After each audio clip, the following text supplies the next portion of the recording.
semua masa laluku.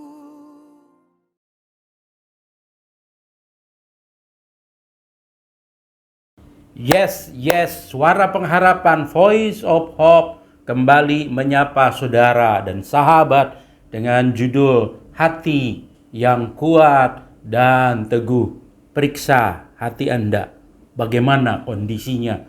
Dengar, ada satu larangan kalau kita membaca di Yosua pasal 1 ayat yang ke-9, bukankah telah kuperintahkan kepadamu, kuatkan dan teguhkanlah hatimu, janganlah kecut dan tawar hati, sebab Tuhan Allahmu menyertai engkau kemanapun engkau pergi.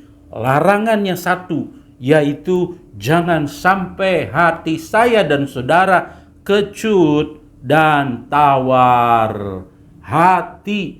Tetapi perintah yang diberikan yaitu kuatkan dan teguhkanlah hatimu, ini yang ketiga kali. Bukan hanya di ayat yang ke-9 bagian A, tapi juga sebelumnya Tuhan sudah berkata di ayat yang ke-7, sebelumnya lagi di ayat yang ke-6. Ini perintah, kuatkan dan teguhkanlah hatimu. Apa yang bisa membuat hati seseorang kecut? Belajar dari Yosua, jangan pernah berharap berlebihan kepada manusia. Memang Yosua sangat-sangat mengagumi Musa sebagai mentor, sebagai hero, sebagai penasihat rohani, sebagai teladan besar dan luar biasa. Tapi di Yosua pasal yang pertama, Musa wafat.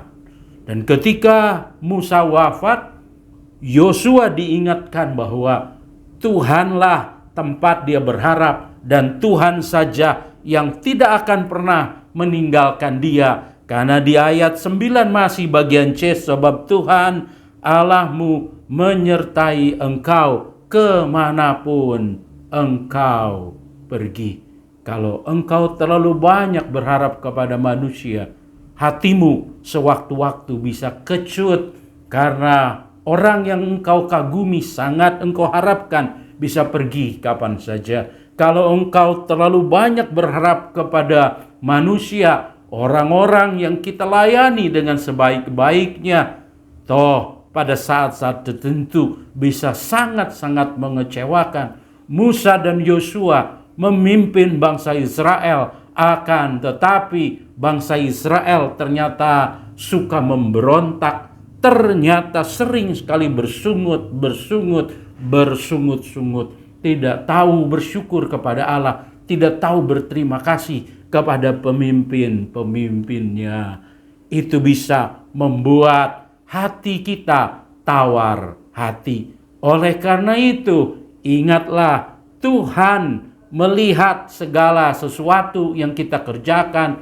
Lakukan, tetap lakukan, jangan tawar hati, lakukan dengan sebaik-baiknya. Tuhan akan mencatat segala yang terbaik yang kita bisa lakukan. Tuhan yang menyertai kita, Tuhan yang mencatatnya, Tuhan yang akan memberkati setiap karya-karya baik kita. Orang-orang mungkin saja tidak tahu berterima kasih, tidak tahu menghargai. Tapi Tuhan itu adalah Tuhan yang selalu menghargai, selalu mengasihi, selalu memperhatikan, dan selalu memberkati saya, saudara, dan sahabat. Give the best to the Lord. Terima kasih sudah menonton podcast Voice of Hope dengan tema April, Be Dependable. Jika saudara dan sahabat merasa terberkati, silakan like dan share video ini. Kalau Anda membutuhkan bantuan doa, boleh hubungi kami melalui kanal media sosial kami di @rajawali.fm. Jika Anda membutuhkan komunitas yang sehat untuk bertumbuh dalam kasih, bergabunglah dalam Raja Wali Family Ministries. Tuhan memberkati.